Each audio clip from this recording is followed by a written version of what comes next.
Democratic progressive आजाद party के leader Mohammad Amin but ने national conference और पीडीपी पर निशाना साधा। उन्होंने कहा कि नेशनल कॉन्फ्रेंस के एमपी होने के बावजूद उन्होंने दफा 370 और 35A की बहाली के लिए पार्लियामेंट में आवाज नहीं उठाई। उन्होंने कहा कि गुलाम नबी आजाद वाहिद लीडर थे जिन्होंने सारी बातें वहां खुलकर की। अमीन बट ने पीडीपी पर भी निशाना साधते हुए कहा कि उन्होंने कश्मीरियों को बेवकूफ बनाया।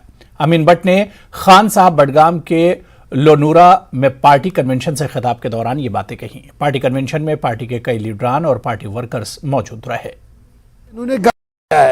मगरिब को मशरिक के साथ, मशरिक को मगरिब के साथ मिला है। हम इसकी मजम्मत उस वक्त भी किया, आज भी कर। साहब के 2.5 साल देके कम से कम 50,000 लोग उसने 2.5 साल में लगाया है। ब्लॉक बोर्ड्स बनाए, डिस्ट्रिक्ट बोर्ड्स बनाए। सबसे पहले हम बेरोजगारी को खत्म करेंगे और यहाँ की जमीन को तोहफुज देंगे, यहाँ की नौकरीज को तोहफुज देंगे, क्योंकि बाहर का यहाँ नौकरी नहीं कर सकता है। श्रीनगर म्यूनिसिपल कॉरपोरेशन ने गुज़िश्ता हफ्ते दूध गंगा नाले से तजावुजात हटाने के लिए नोटिस जारी किया था, लेकिन अब इस पर चुप्पी साध ली है। नोटिस होने के बाद खुद कॉरपोरेशन से ही इस मामले पर सियासत शुरू हुई और मामला खटाई में पड़ गया। कमिश्नर से लेकर इन्फोर्समेंट ऑफिसर तक कोई इस पर बात करने को तैयार नहीं। दरअसल एसएमसी के नोटिस जारी होने से पहले मेयर और डिप्टी मेयर ने ही इस दाते तजावुजात मुहिम के खिलाफ बयानात दे डाले। वाज़ेह है कि दूध गंगा नाला एक जमाने में शफाफ पानी के लिए जाना जाता था, लेकिन अब इसकी हालत एक गंदे नाले जैसी है। इस पर सरकारी दफातर भी हैं। एक जमाने में पानी का रुख मोड़ने के लिए फ्लड चैनल बिछाया गया था, लेकिन ग्रीन ट्रिब्यूनल ने सरकार पर जुर्माना आयद कर दिया था। माहौली कारकुन का कहना है कि कश्मीर के आबी वसाइल को हमेशा ऐसी ही तरह सियासत की जाती है।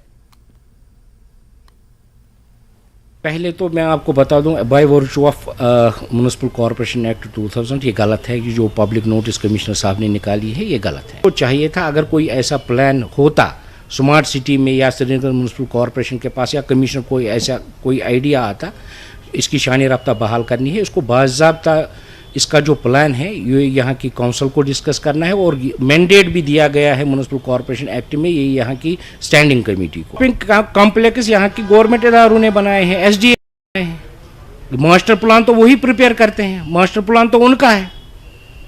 अगर मास्टर प्लान उनका है, उन्होंने ही दूध गंगा नाला बंद किया है, उन्होंने कैसे एनओसी दे दी, उन्होंने कैसे अपने डिपार्टमेंट्स के कमर्शियल एस्टेब्लिशमेंट उस पर तामीर किए, आपने कई डिपार्टमेंट्स को जमीनें दी है, आपने कैसे दी है, रेवेन्यू डिपार्टमेंट ने दी है, जेकेपीसीसी का ऑफिस है वो हमने थोड़ी उनको अलर्ट किया है, फाइनेंस डिपार्टमेंट का ऑफिस है हमने थोड़ी अलर्ट किया है।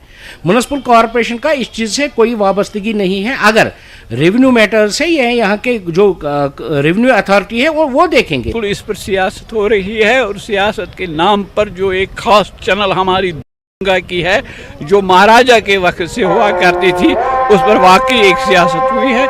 उसको नाकाम करने के लिए ऐसे इक़दाम उठाए जाएंगे। माम बसान स्रान के ये अपर पकान ईस लगभग 30 फुट 20 फुट और योर कल तथ मज स्रान कर क्या पता अन लूट आसा बे क्या गो अन लूट पे अचन बोट बोट गो ये मतलब सो मान अचन तो यह क्यों कदल के टाटा गाड़ी खड़ा कदल बाकी यल सोर। जब भी कभी इंक्रोचमेंट यानी तजावुजात की बात होती है तो लोग अक्सर अशखास इंडिविजुअल्स की बात करते हैं।